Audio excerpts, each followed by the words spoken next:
O Tribuna Virtual é um programa produzido pela Rede Alesp durante a pandemia do novo coronavírus, para garantir aos deputados um espaço com assuntos de interesse da população.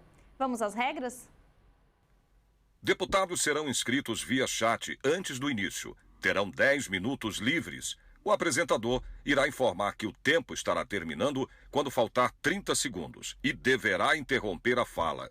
O deputado que tiver conexão estável e se houver interrupção por completo, poderá voltar após o orador que estiver usando a tribuna e encerrar a sua fala. Caso sobre tempo dentro das 2 horas previstas e não haja mais oradores inscritos, será permitida a reinscrição limitada a apenas um reingresso. A palavra agora é do deputado Carlos Gianazzi, do PSOL. Deputado. Boa tarde, senhoras deputadas, senhores deputados, telespectador da TV Assembleia. Olha, eu estava vendo que no dia de hoje o governador Dória enviou uma mensagem para a Assembleia Legislativa, publicou a mensagem número 63, retirando o PL que ele mesmo encaminhou, o PL 124, que criava o programa emergencial Auxílio Desemprego, que na verdade é um projeto que altera uma lei de 1999. Ele pediu para retirar esse projeto e apresentou um outro, o PL 221, que ele chama de Bolsa do Povo. Me parece que o governador está perdido, né? Na ânsia de fazer a marketagem já para a sua campanha de 2022, ele se perde, porque é tão simples um governo organizar um programa de auxílio emergencial para a população que precisa desse socorro financeiro. Eu apresentei no início de em março do ano passado, no início da pandemia, eu apresentei um PL já criando uma renda emergencial. Eu apresentei o PL 151 de 2020, porque nós já entendíamos naquele momento, logo no início, nos primeiros meses da pandemia, que a solução seria restrição na circulação das pessoas com renda emergencial, que é o óbvio, é o que todos os países fizeram, ou quase todos, é o que o prefeito Edinho Silva fez aqui em Araraquara e funcionou, está funcionando, é o que o próprio Exército fez.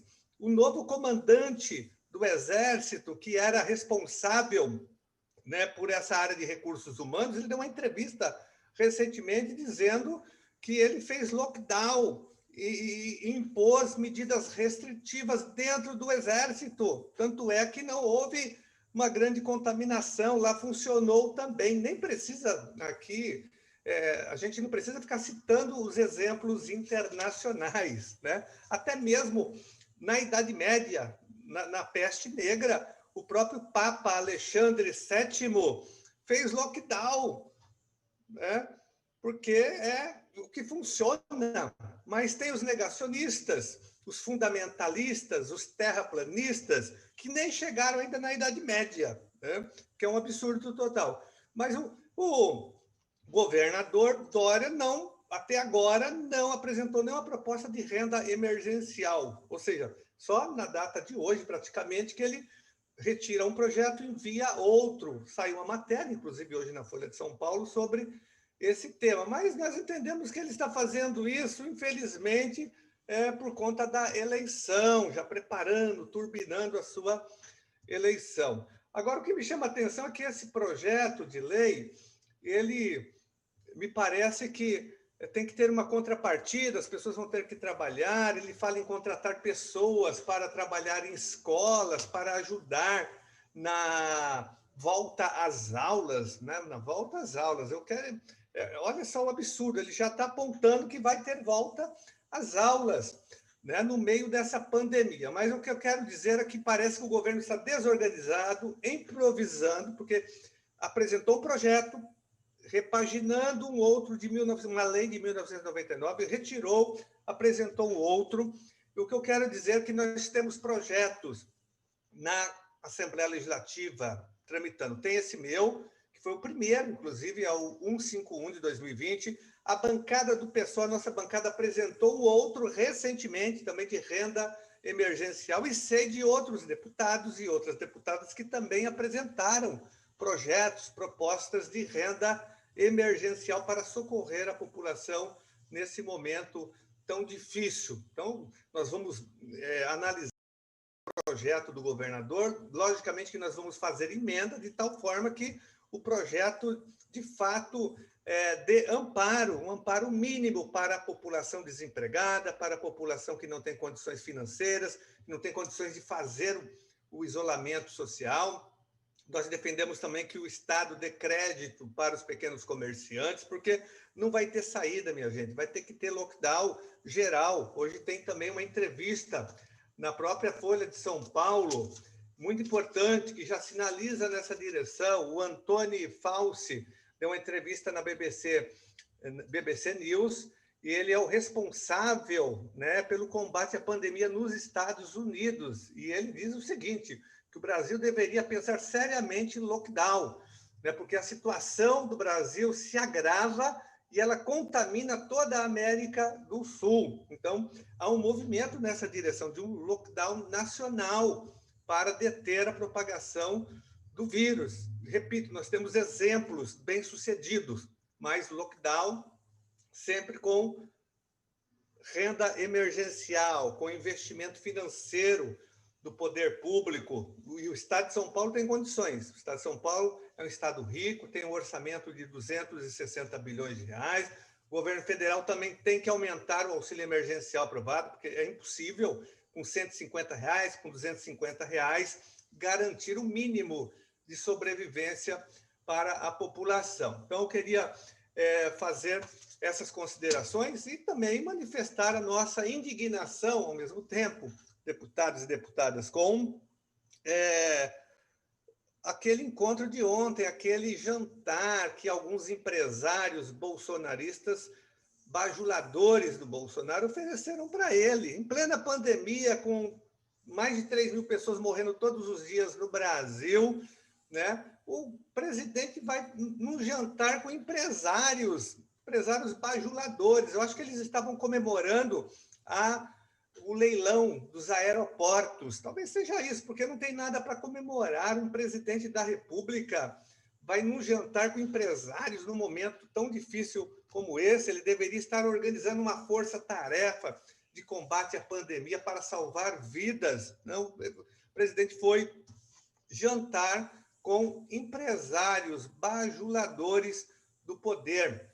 Senhores deputados e deputadas, isso é muito grave, isso mostra o quanto o Brasil está realmente à deriva. Os empresários não estão nem aí, me parece, para o que vem acontecendo. O povo está morrendo, nós temos uma desolação, uma ruína do Brasil em várias áreas, e o presidente lá jantando, né? E com todas as notícias de hoje, mais de 1.000 cidades estão com dificuldades em conseguir oxigênio, insumos, UTIs lotadas em todo o Brasil, colapso na saúde, colapso no sistema funerário, e é um absurdo. E aí tem mais aí, tão surreal no país, e agora vai ter, me parece que esse julgamento agora à tarde no Supremo Tribunal Federal.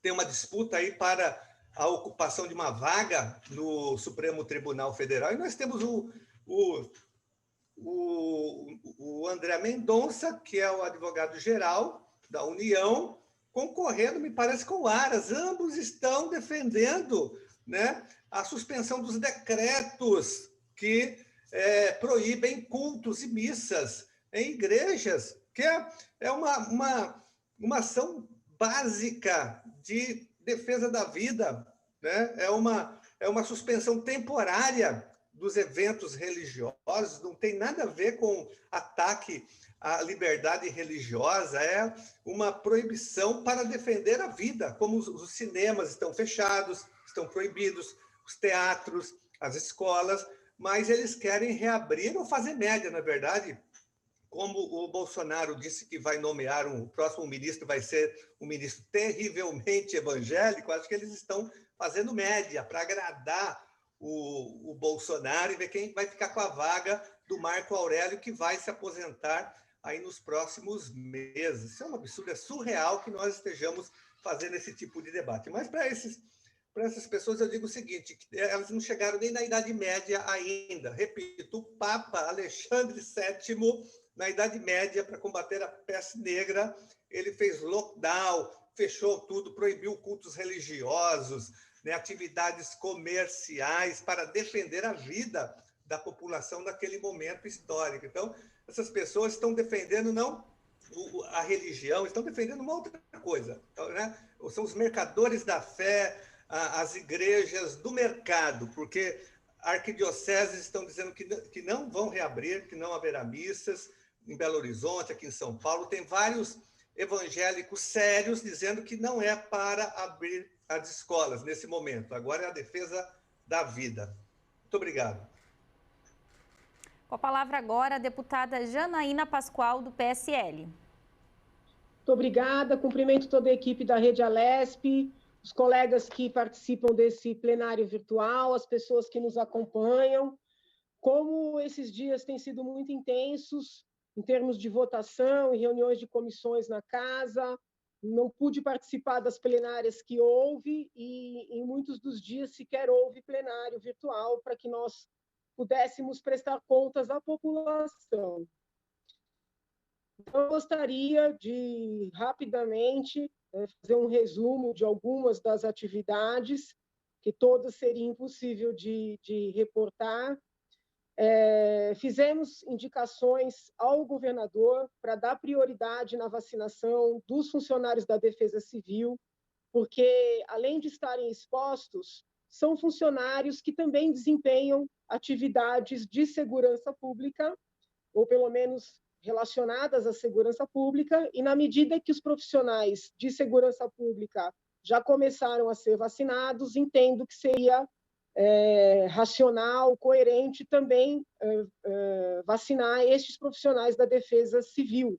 Solicitei igualmente prioridade, por meio de indicação, na vacinação dos conselheiros tutelares, porque estão muito expostos, visitando lares, visitando instituições, para cuidar, né, da segurança, da integridade física, da vida de nossas crianças e adolescentes, que é uma área também prioritária, inclusive em termos constitucionais, né? A Constituição Federal prevê crianças e adolescentes como prioridade absoluta em todos e quaisquer programas.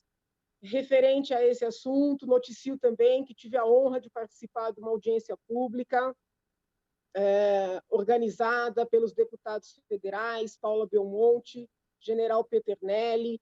Agradeço os 2 parlamentares federais. Essa audiência pública teve por fim o debate de um projeto de lei que foi apresentado no Congresso Nacional, na Câmara Federal, inspirado no nosso projeto aqui, que está em trâmite na casa, projeto para o qual eu pedi prioridade, que é um projeto que objetiva acelerar o processo de adoção, colocar o trâmite do processo de adoção em prioridade máxima.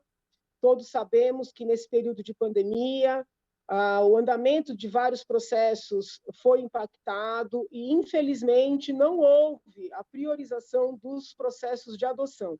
Então, estou lutando muito, e agora também os deputados federais, Paula Belmonte e General Peternelli, estão lutando para que haja essa prioridade.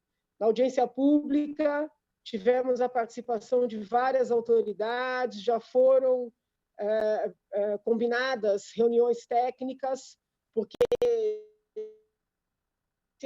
nós temos uma, vamos dizer assim, um tanto quanto limitada. Na Câmara Federal não existe essa limitação. Então, os colegas deputados federais poderão, inclusive, contemplar alterações de ordem processual, com o objetivo de dar a devida celeridade à adoção. O nosso objetivo é que as crianças sejam adotadas antes de envelhecerem em casas de acolhimento ou mesmo em famílias acolhedoras, que, muito embora façam um trabalho excepcional, nada é melhor do que ter a criança no seio da sua família definitiva, seja ela a biológica ou a adotiva. Então, é um ponto muito importante que eu gostaria de destacar. Participei do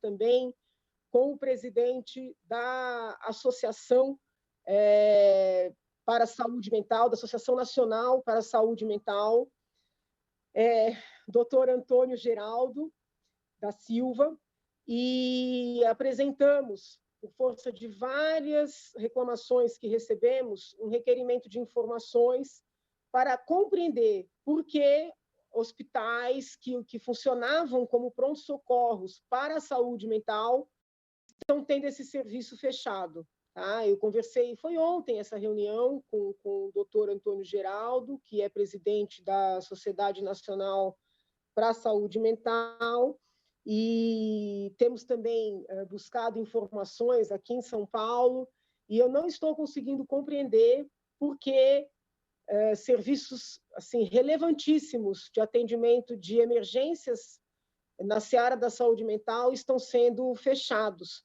Todos sabemos, inclusive tem documentos importantíssimos elaborados pelas sociedades de pediatria, que a pandemia tem tido um impacto muito significativo na saúde mental, na parte emocional dos seres humanos, sejam crianças, adolescentes, sejam adultos. Seria a hora de reduzir esses serviços, seria a hora de ampliar. Então, fiz também um requerimento de informações para entender o encerramento desses serviços. Nós debatemos muito longamente no plenário um projeto que a Casa aprovou ontem, que é um projeto que autoriza o Poder Executivo a adquirir vacinas, autoriza também as entidades de natureza privada, empresas, associações, sindicatos, a adquirirem vacinas para imunizarem os seus funcionários e colaboradores. Por que nós utilizamos a palavra colaboradores? Utilizamos a palavra colaboradores porque nem todo é registrado na modalidade de CLT. Existem outras formas de contratação, e se nós utilizássemos apenas a palavra empregados, poderíamos restringir a abrangência dessa inovação legislativa tão positiva. Neste mesmo projeto, nós utilizamos a utilização do soro desenvolvido pelo Butantan, todos são testemunhas do tanto que eu tenho lutado pelo uso desse soro. O soro é diferente da vacina, tá? A vacina é inoculada em pessoas sãs, com o objetivo de que estas mesmas pessoas desenvolvam anticorpos para não pegarem a doença, ou, se pegarem, para desenvolverem na modalidade mais branda. No caso do soro, os anticorpos já estão prontos, são inoculados anticorpos prontos para combater a doença. No caso, estamos falando da Covid-19. Então, o projeto aprovado pela Casa ontem, o projeto Alvissaneiro, é um projeto de vanguarda, projeto importantíssimo, que eu espero que o governador sancione, que é muito frustrante a Casa trabalhar como trabalhou, trabalhar em equipe, e o governador vetar partes importantes desse projeto, que é um projeto de autoria coletiva aqui na Casa. Ontem, da coletiva do governador, eu confesso que fiquei muito preocupada com a fala do Dr. Gabardo, que é um dos médicos que compõe lá o comitê técnico que tem orientado o governador, dizendo que só admitiria que empresas imunizassem seus funcionários depois de terminar a fila da prioridade. Data vênia, Dr. Gabardo, espero que o governador não o ouça, porque a prioridade não tem fim. Nós iniciamos com uma prioridade de senhores com mais de 90 anos, depois senhores com mais de 80, agora já estamos chegando nos 67, entraram os profissionais da segurança pública, os profissionais da educação começarão a ser vacinados, ainda com alguma restrição em termos etários.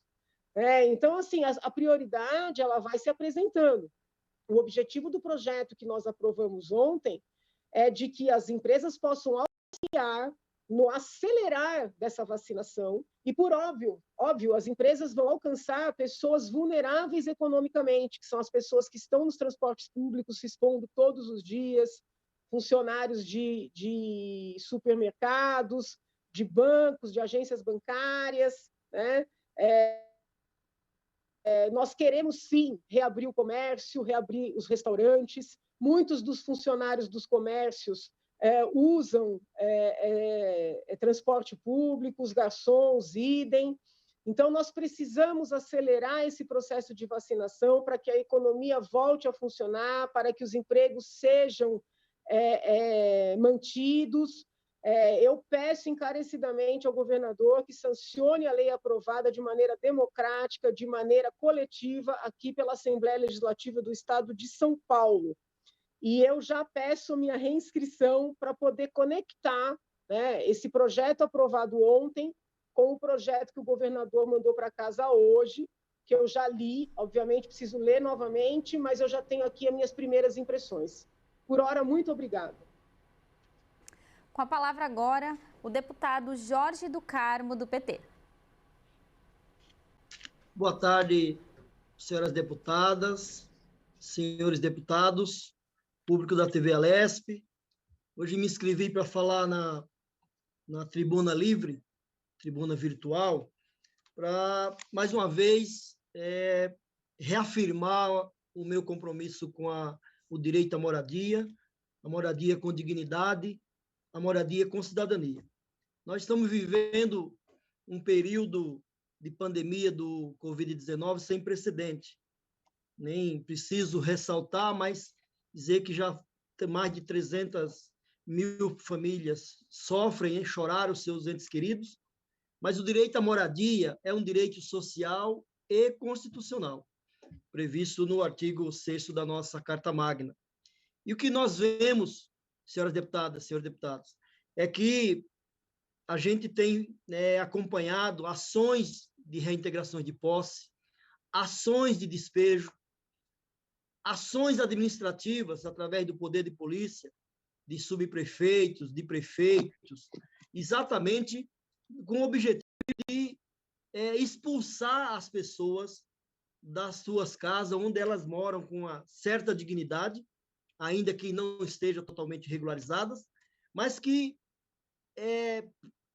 deixam elas livres da vulnerabilidade de morar na rua, de ter que sair das suas casas, dos adensamentos, da precariedade, do deslocamento de pessoas, em especial das crianças. Então, a população pobre, a população das cidades, da Grande São Paulo e do município de São Paulo, vive momentos de terror, porque moram lá numa situação muitas vezes irregular e são coibidas a saírem de suas moradias sem sequer ter o mínimo de respeito a um direito tão sagrado que é o direito à moradia com cidadania, com dignidade.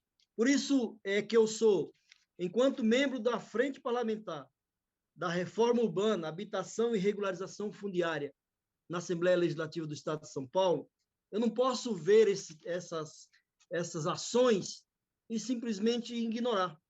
É preciso que nós, deputados, coibimos isso. É preciso que os prefeitos, os governadores e a justiça também não deixe esse tipo de situação acontecer, especialmente num momento tão delicado como a população mais vulnerável estão atravessando. E é por isso que eu quero dizer que a deputada a professora Leci Brandão, deputada Leci Brandão, apresentou um projeto na Assembleia de número 146 de 2020.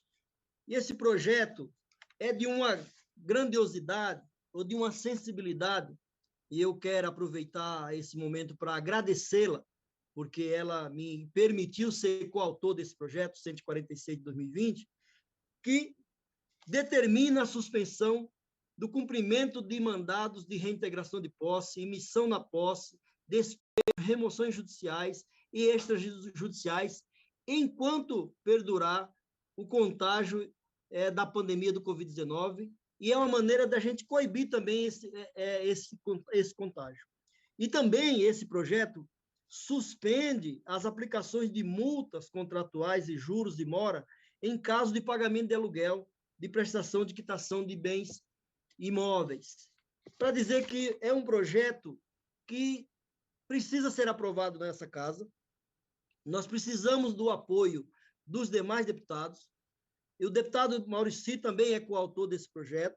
E nós estamos imbuídos em aprová-los porque faz-se necessário que nós tenhamos aqui essa lei aprovada para que as pessoas tenham a dignidade de, além de ter que enfrentar a pandemia do Covid-19, também tem que enfrentar a polícia do governador Dória, que muitas vezes chegam, a Guarda Civil Metropolitana, que muitas vezes vão lá para expulsar as pessoas, as famílias, né, com crianças, com idosos, com pessoas vulneráveis das suas casas. Por isso, não podemos deixar de repudiar esse tipo de comportamento aqui nessa casa, e por isso que esse projeto de lei 146 de 2020 é de fundamental importância. Eu quero aproveitar a oportunidade para agradecer a deputada Leci Brandão por ter me possibilitado, concordado com a minha coautoria, e eu quero, junto com ela, junto com o deputado Maurici, que também é coautor, aprovarmos, né, e por isso eu peço o apoio dos pares nessa casa, para que possamos aprovar esse projeto e juntos transformá-lo ele numa lei necessária, eficaz, especialmente para um momento tão delicado da nossa sociedade. Por isso, como medida de justiça social, eu apoio o movimento Despejo Zero em defesa da moradia das pessoas, e quero dizer que a injustiça social e os mandados de cumprimento de ordem judicial não podem prevalecer sobre uma situação tão grave que nós vivemos nesse momento. Então, quero parabenizar a deputada, quero conclamar aqui, rogar aos pares para que nós colocamos esse projeto como prioridade, para que nós possamos aprová-lo na Assembleia Legislativa e transformá-lo em lei. Esperamos a sensibilidade do governador João Dória para que possa sancionar esse projeto, transformando-o em lei, para que nesse período tão delicado as pessoas tenham o mínimo de dignidade, que é não perder suas moradias e a sua, né, cidadania. Por isso, o nosso mandato é um mandato de luta, é um mandato de compromisso com as questões sociais, em especial a moradia digna e com cidadania. Muito obrigado. Com a palavra agora, o deputado Alex de Madureira, do PSD. Uma boa tarde a todos, boa tarde aos deputados que estão participando dessa tribuna livre, boa tarde a todos que nos assistem pela Rede Alesp, parabenizar aqui o serviço da Rede Alesp, que presta esse serviço para que as pessoas tenham conhecimento de todas as ações que estão sendo feitas na Assembleia Legislativa do Estado de São Paulo.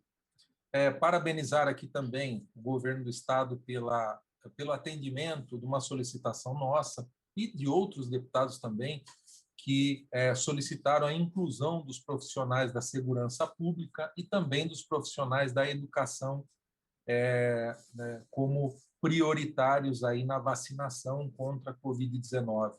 Os profissionais de segurança pública estão sendo vacinados agora, nesse período que nós estamos falando aqui, e os profissionais da educação, eu estive hoje pela manhã com o secretário de Educação do Estado de São Paulo, Rocieli Soares, que confirmou que na segunda-feira, dia 12 de abril, nós estaremos iniciando a vacinação dos profissionais da educação do Estado. Então, parabéns ao governo do Estado por essa atitude. E nós fizemos também a solicitação para que fossem incluídos nesse programa prioritário de vacinação os profissionais da Secretaria de Desenvolvimento Social, ou seja, os CRAS, as DRADs que estão nos municípios e nas regiões do Estado de São Paulo. Esses profissionais que estão trabalhando na arrecadação e distribuição dos alimentos solidários, trabalhando também em outras ações do governo do Estado via Secretaria de Desenvolvimento Social. Então, nós recebemos algumas solicitações de associações dos funcionários que são pertencentes à Secretaria de Desenvolvimento Social. Então, nós fizemos essa solicitação ao Centro de Contingência do Covid-19, também à Secretaria de Saúde do Estado, à Secretaria de Governo e também ao Governo do Estado de São Paulo, ao governador, para que fossem incluídos profissionais também da Secretaria de Desenvolvimento Social, que estão justamente trabalhando nesse momento, principalmente na distribuição do alimento solidário que tem chego aos municípios. Agradecer aqui também à Secretaria de Desenvolvimento Social, na pessoa da secretária Célia Parnes, também de toda a sua equipe, que tem atendido algumas solicitações que nós temos feito. Solicitações de municípios que estão passando por situações muito difíceis. E eu quero aqui colocar algo que aconteceu essa semana. Nós recebemos ali em Piracicaba, no Fundo Social de Solidariedade, via Fundo Social de Solidariedade do Estado de São Paulo, 990 cestas básicas que serão incluídas aí na distribuição semanal e mensal que é feita na cidade de Piracicaba. Piracicaba atende mensalmente 1.500 famílias diretamente e mais 2.000 famílias indiretamente através do Fundo Social de Solidariedade do município. Lá nós incluímos, inclusive, deputada Janaína, uma campanha envolvendo os empresários da cidade que estão se manifestando, estão participando para que o Fundo Social e o Banco de Alimentos do município tenham condições de atender essa população que está necessitando muito. Um dado que nós falamos na semana passada, nós tínhamos 8.000 famílias cadastradas no cadastro único do governo federal, hoje são 22.000 famílias. Do ano passado para esse ano, mais que dobrou o número de famílias cadastradas no cadastro único. Também aqui, fazer um registro de solicitação que nós temos feito, um contato diário com a Secretaria de Saúde do Estado, também com a Secretaria de Desenvolvimento Regional, para que sejam incluídos EPIs, né, e respiradores em algumas unidades de UTI pelo interior do Estado de São Paulo. Algumas delas têm sido atendidas e nós tivemos a informação essa semana que o governo do Estado de São Paulo adquiriu cilindros de oxigênio e também kits de intubação que estão sendo distribuídos aos municípios do Estado. Também agradecer aqui à Secretaria de Saúde do Estado. Nós tivemos, a semana passada, na cidade de Mococa, um acontecimento muito grave, que foi a queda do telhado ali da UPA da cidade. Vamos fazer um agradecimento aqui ao secretário, também a toda a sua equipe, que rapidamente nos atendeu, a Patrícia, o Miquil, também o secretário adjunto, o Eduardo, o doutor Eduardo. Muito obrigado a todos vocês que atenderam o município de Mococa, não atenderam o deputado Alex, mas atenderam o município de Mococa numa necessidade que foi algo assim emergencial, com a queda do telhado da UPA, aqueles pacientes que ali estavam internados, primeiro necessitaram de transferência e foi algo que foi feito de uma forma muito rápida. Logo depois disso, foi a necessidade de cilindros de oxigênio, que também foram atendidos prontamente. Um dia e 2 dias depois, já estavam os cilindros de oxigênio lá. E também agradecer à Secretaria de Desenvolvimento Regional, que está enviando um recurso para lá, para que sejam feitas obras na recuperação ali da UPA da cidade. E também num acontecimento agora, nesse final de semana, aliás, durante essa semana, numa ocorrência, infelizmente uma ocorrência policial, ali também na cidade de Mococa, onde assaltantes acabaram roubando ali 2 ou 3 agências bancárias na cidade, que trouxe uma cidade pequena de interior e trouxe ali um tumulto muito grande na cidade de Mococa. Agradecer aqui também a Secretaria de Segurança do Estado de São Paulo, agradecer aqui o comando da Polícia Militar do Estado de São Paulo, também comando de policiamento do interior, ali o CPI-9, na pessoa do coronel Cerqueira Leite, que rapidamente, prontamente enviaram ali o Batalhão de Operações Especiais, ali o BAEP, que é no município de Piracicaba, e foi enviado lá para Mococa, que é a região deles. São 52 cidades ali que o BAEP 10 atende, e foram para Mococa para ir atrás desses assaltantes que infelizmente assaltaram ali 3 agências bancárias na cidade de Mococa. Também fazer aqui registro de uma aquisição de ambulância que foi feita na cidade de São Carlos. Agradecer aqui a solicitação do vereador Ubirajara Teixeira, que é do PSD ali da cidade de São Carlos, e fez essa solicitação a nós. Nós conseguimos atender e está sendo enviada uma ambulância ali para a cidade de São Carlos, que vai ser utilizada ali no atendimento da população da cidade. Também nós fizemos a solicitação de vários municípios, nós soubemos que o governo do estado está adquirindo uma quantidade grande de cestas básicas. Ontem o governador anunciou isso, que seriam mais 470 mil cestas básicas que estão sendo adquiridas e não compradas com recurso do estado, mas sim com a participação da sociedade organizada, de empresários e empresas que estão assim fazendo a sua parte, contribuindo para que nós tenhamos condições de fazer essa distribuição no estado de São Paulo.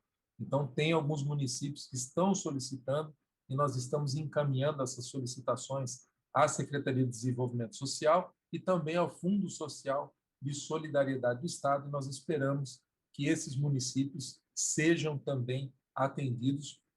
Estamos, claro, priorizando aqueles municípios que têm uma necessidade maior para que possam ser atendidos nesse momento tão difícil que nós estamos vivendo.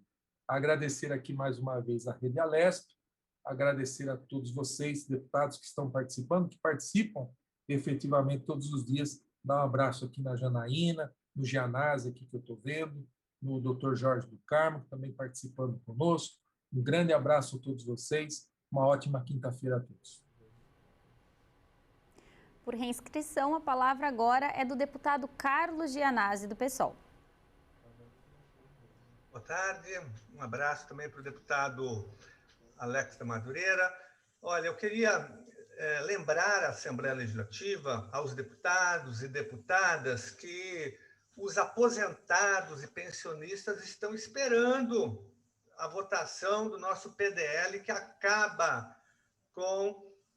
revoga o confisco das aposentadorias e das pensões. A Assembleia Legislativa tem uma dívida histórica com 400 mil aposentados e pensionistas que foram atacados covardemente por um decreto do governador Dória, o decreto 65021, publicado no meio do ano passado, durante a pandemia, confiscando os seus rendimentos. E nós tínhamos avançado bastante no ano passado, no final do ano passado. O nosso PDL 22 entrou em votação, foi retirado no momento em que ele estava entrando em votação, após ter sido aprovado com parecer favorável, logicamente, no Congresso de Comissões, mas o governo, talvez preocupado com a aprovação do projeto, apresentou a emenda de plenário e o projeto foi retirado para que essa emenda seja aprovada ou não num próximo Congresso de Comissões. No entanto, isso não foi resolvido ainda. A Assembleia Legislativa se comprometeu, muitos deputados, eu sei que estão apoiando o fim do confisco, o fim desse ataque, desse assalto aos rendimentos dos aposentados e pensionistas. Mas, até agora, nada de efetivo aconteceu. Eu tenho feito vários apelos aqui pela tribuna, a nossa liderança, a deputada Mônica Seixas, está pedindo no Colégio de Líderes que o projeto seja aprovado, porque tinha um acordo no ano passado em torno disso, e esse acordo ainda não foi cumprido. Quero ainda ressaltar, e eu falei sobre esse assunto ontem, aqui na tribuna virtual, denunciar mais uma vez o Rocieli Soares, a SEDUC, a Secretaria da Educação, está pressionando, através das diretorias de ensino, as escolas a aderirem ao programa de ensino integral, que é um programa que vem sendo imposto já de uma forma autoritária, desde o ano passado, que nós já tínhamos denunciado isso, e isso continua agora, em plena pandemia. O secretário da Educação parece que tenta passar a boiada através dos seus dirigentes de ensino, que são cargos de confiança, cargos políticos indicados pela secretaria, muitos deles por indicação ainda de deputados, de partidos políticos. E eles, abraçando essa proposta autoritária e excludente, porque é uma proposta aparentemente democrática, interessante, mas na sua essência, como ela é aplicada pela forma como é aplicada no Estado de São Paulo, ela exclui alunos e professores. Então, eu já estou acionando, na verdade, o Ministério Público Estadual e a nossa Comissão de Educação aqui na Assembleia Legislativa, contra essa imposição autoritária, né? Me parece, eu estou recebendo muitas denúncias de escolas, de diretores de escolas de várias regiões do Estado reclamando, dizendo o seguinte: nós estamos sendo obrigados, assediados pelos dirigentes para convencer as comunidades escolares a aceitar a implantação desse programa, que é um programa extremamente duvidoso, que eu já fiz aqui várias explanações mostrando as suas contradições. E ainda, voltando ao tema que nós estávamos discutindo ontem, da questão da vacina, compra de vacina, ontem o Brasil todo estava discutindo isso, porque no Congresso Nacional também havia o mesmo debate que estava tendo aqui na Assembleia Legislativa, sobre a questão da compra de vacinas pelo setor privado. Nós somos totalmente contra. Eu conversei muito com os especialistas, com as pessoas que trabalham no Sistema Único de Saúde, com os professores da área da saúde pública, todos eles são contra, né? Porque nós temos, primeiro, o SUS, que é o Sistema Único de Saúde, que tem capilaridade em todo o Brasil para fazer a vacinação de todos os brasileiros e brasileiras, independentemente da classe social. Segundo, que nós temos o Plano Nacional de Imunização também. Então, não tem sentido autorizar a compra de vacinas pelo setor privado. Mas, como se não bastasse isso, nós vivemos uma situação surreal, porque a Assembleia Legislativa aprovou essa proposta no item de um projeto mais amplo. Eu votei contra essa parte do projeto, no destaque, nós, o pessoal, votamos contra. No Congresso Nacional também, a nossa bancada votou contra essa proposta, tanto é que o Brasil inteiro já está falando que essa é uma proposta do fura-fila da vacina, é a privatização da vacina, é o camarote da vacina, né? E vários setores que estão defendendo essa proposta nunca se mobilizaram para pressionar o presidente delinquente, genocida, Bolsonaro, a comprar as vacinas. Não sei, essas pessoas agora estão defendendo compra de vacina pela iniciativa privada, mas nada fizeram para pressionar o presidente, que nos deixou essa herança, essa maldita herança agora de mortes, 3.000, 4.000 pessoas morrendo todos os dias no Brasil, porque se ele tivesse comprado a vacina em agosto do ano passado, quando foi oferecida, né, pelas empresas internacionais, nós não estaríamos nessa situação. Ele nem acredita na vacina, ele sempre foi contra, ele milita contra a vacina, essa é a grande verdade, por isso que não comprou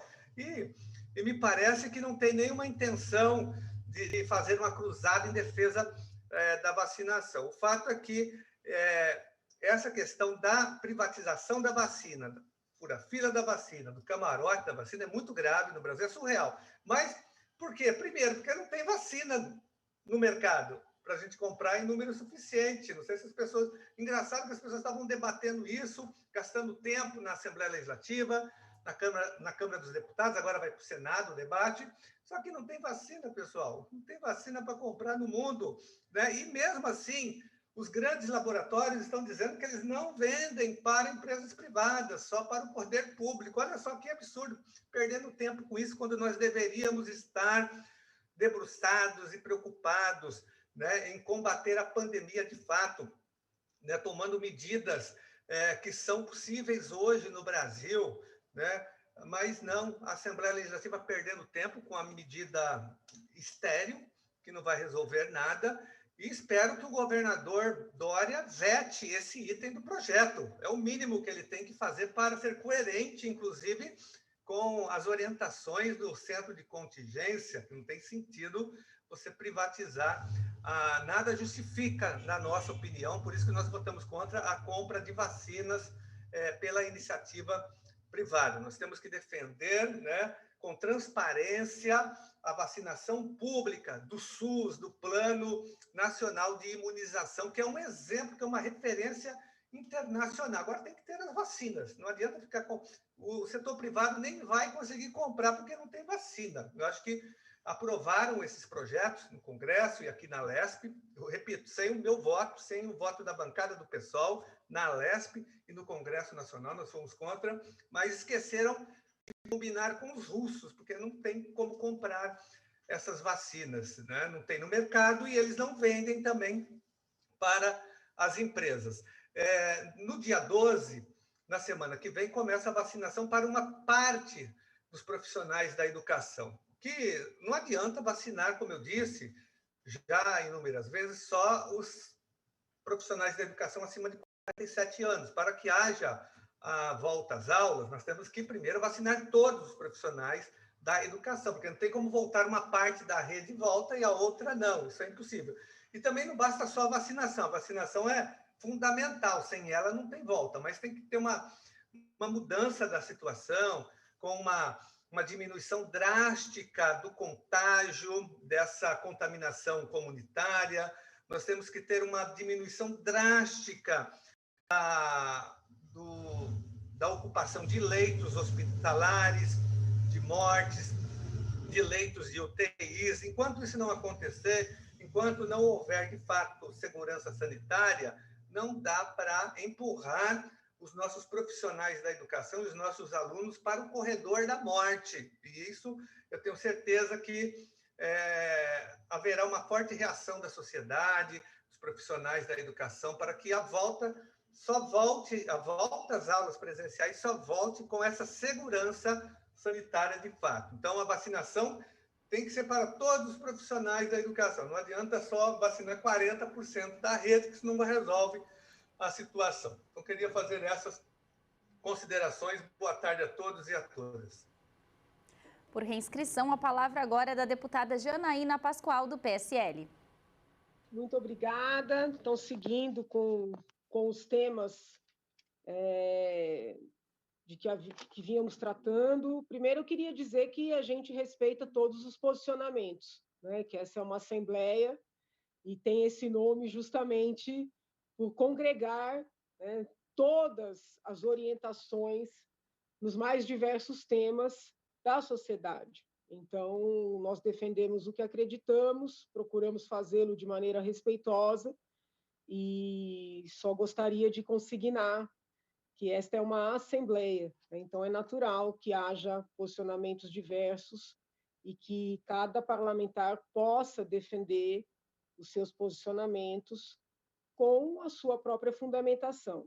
Então, por exemplo, ontem, né, na parte da manhã, nós aprovamos, e eu considero uma grande vitória, esse projeto de lei autorizando o Executivo a adquirir vacinas, autorizando as empresas a adquirirem vacinas para imunizarem seus funcionários e colaboradores, autorizando os hospitais, principalmente os universitários aqui de São Paulo, a utilizarem o soro anti-Covid. Aliás, ontem, por coincidência, recebi resposta de um ofício da Anvisa noticiando que até agora o Butantan não pediu o uso emergencial do soro, né? Pediu para fazer o estudo, que já está autorizado, quero crer que já esteja em andamento, mas o uso emergencial não foi solicitado. Então, é importante, né, que o Butantan faça essa solicitação, porque todas as visitas que fiz, todos os ofícios que expedi e recebi respostas do Butantan vão no sentido de que nós temos, na verdade, o primeiro medicamento contra a Covid, na medida em que temos anticorpos prontos para combater a doença. Então, houve uma vitória pela manhã e uma derrota, entre aspas, na parte da tarde. Por que derrota? Porque, na parte da tarde, o meu posicionamento não prevaleceu. Para quem acompanha os nossos trabalhos, sabe que já há algumas semanas a CCJ se debruça sobre os pedidos de decreto de calamidade pública pelos senhores prefeitos, e eu venho sustentando respeitosamente que deveríamos analisar caso a caso, até porque eu e outros colegas recebemos e-mails, áudios, mensagens de vereadores contestando o decreto de calamidade pública por muitos prefeitos, seja porque há recursos, seja porque os casos não estão tão elevados. Então, assim, eu sustentei, né, de maneira aguerrida que a análise fosse feita caso a caso. Ontem, a CCJ, por absoluta maioria, decidiu num sentido contrário, né? Trabalharemos com base no decreto de calamidade pública sugerido pelo TCE, e muito provavelmente a Casa aprovará um decreto coletivo, né, para atender a todas as solicitações das prefeituras. Não foi o que eu sugeri, não foi o que eu defendi, muito provavelmente votarei contra no plenário, exercendo o meu direito de parlamentar, mas nem por isso vou desmerecer o trabalho da Casa ou os colegas que sustentaram um ponto de vista diferente do meu, e os colegas que ganharam essa discussão, né? Acho que é democrático ganhar, perder, sugerir alterações num projeto, seja ele do governador ou de um parlamentar. É importante acostumar com a democracia, né? Então, ganhei pela manhã, conseguindo a aprovação do PL das vacinas conforme eu gostaria que fosse aprovado. Perdi à tarde, né, não conseguindo emplacar o meu posicionamento de que a calamidade pública fosse avaliada caso a caso. E sinto que, tanto numa decisão como na outra, a Casa agiu democraticamente, né? Então, acho que é esse espírito de democracia que falta em alguns colegas, né, que só reconhecem o resultado como válido quando a sua visão de mundo impera. Mas, feito esse registro, eu gostaria de conversar um pouquinho com os senhores sobre o projeto, né, e já vejo que meu tempo é escasso, mas o projeto que chegou hoje à Casa, de autoria do senhor governador, que é um projeto que institui o programa Bolsa do Povo. Eu já fiz 2 leituras do projeto, já passei minha primeira percepção para a bancada do PSL, tomei a liberdade, espero que nenhum colega do Colégio de Líderes tenha se magoado com isso, mas tomei a liberdade de mandar um áudio também com a minha avaliação primeira do projeto no grupo dos líderes desta casa, e a minha primeira avaliação do projeto é muito negativa. Por quê? Porque, a bem da verdade, muito embora o governador aqui contemple uma espécie de bolsa que variará de R$ 450 a um salário mínimo, e peça abertura de crédito especial aqui da ordem de 400 milhões de reais, muito embora ele esteja reconhecendo, e todos nós reconhecemos, as dificuldades que o povo enfrenta, e esteja prevendo aqui pagamentos durante esse ano de 2021 e o ano de 2022, né, que queremos crer não estaremos submetidos a essa pandemia mais, o governador, na verdade, não está trazendo para esta casa um programa com regras fechadas, né, e definidas. Ele está pedindo uma autorização para abrir esse crédito milionário, para fazer pagamentos não definidos durante este ano de 21, mas também durante o ano de 22, que é ano eleitoral. Ele está pedindo que nós afastemos todas as restrições, né, vamos dizer assim, que dizem respeito à responsabilidade fiscal, e todo estudioso da lei de responsabilidade fiscal sabe que as restrições desta mesma lei, elas são ainda mais rígidas em ano eleitoral. Então, nós estaríamos, se votarmos sim, né, se votássemos sim, porque quero crer que isso aqui não vai passar, mas se votarmos sim a este projeto como chegou a esta casa, nós estaremos permitindo que o governador distribua dinheiro público em 2022, que é ano eleitoral, que desrespeite a lei de responsabilidade fiscal, o que é algo que eu considero muito grave. Para que os senhores, né, e vossas excelências que nos acompanham tenham ideia da amplitude desse projeto, o parágrafo 2º do artigo 1º diz o seguinte: o Poder Executivo poderá incluir outros programas e ações existentes, com ou sem transferência de renda, não relacionados nos dispositivos anteriores. fala que vão instituir um tal de comitê gestor para regulamentar o programa. Não sabe exatamente quem é que vai fazer parte, como é que essas pessoas serão eleitas. É uma coisa absurda, né? O programa emergencial, olha, para atendimento da finalidade do programa Bolsa do Povo, visando ampliar a eficiência, o Executivo poderá, na forma de regulamento. E aí vem uma série de coisas que o Executivo vai poder fazer. Por exemplo, não é tão grave isso aqui, alterar a denominação do programa e dos projetos. Ou seja, nós estamos criando um programa em que a própria lei diz que o Executivo, por regulamento, pode alterar o nome do programa, o valor do programa, os critérios do programa, os beneficiários do programa. Então, eu pergunto, que lei é essa que nós estamos fazendo? Qual é a participação da Assembleia nessa nova legislação? Né? Eu chamo a atenção dos colegas para a gravidade do que está acontecendo nesta casa, chamo a atenção dos colegas para a necessidade de mostrar para o governo que as coisas não são e não podem ser assim, e chamo a atenção dos colegas, aqui eu chamo a atenção não é no sentido de dar bronca, pelo amor de Deus, que eu sou professora, pode alguém entender errado, eu chamo a atenção para que olhem, né, do que é que se trata. O governador está mantendo tudo fechado, e eu nunca neguei a doença e sua gravidade, mas está instituindo uma quebradeira generalizada no Estado. Agora ele quer que nós o autorizemos a distribuir dinheiro em ano eleitoral para poder dizer que ele está socorrendo essas pessoas, que as suas medidas estão quebrando, vamos dizer assim, sem que fique claro que é algo eminentemente eleitoreiro. O projeto é tão ruim que eu estou com dificuldade de eleger emendas a apresentar. Entendo que tem que ser completamente reformulado.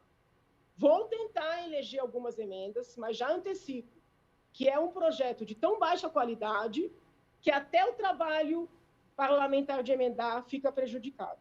Amanhã eu trarei mais detalhes sobre esta discussão e também relatarei outras ações que foram tomadas aqui pelo nosso gabinete. Muito obrigada.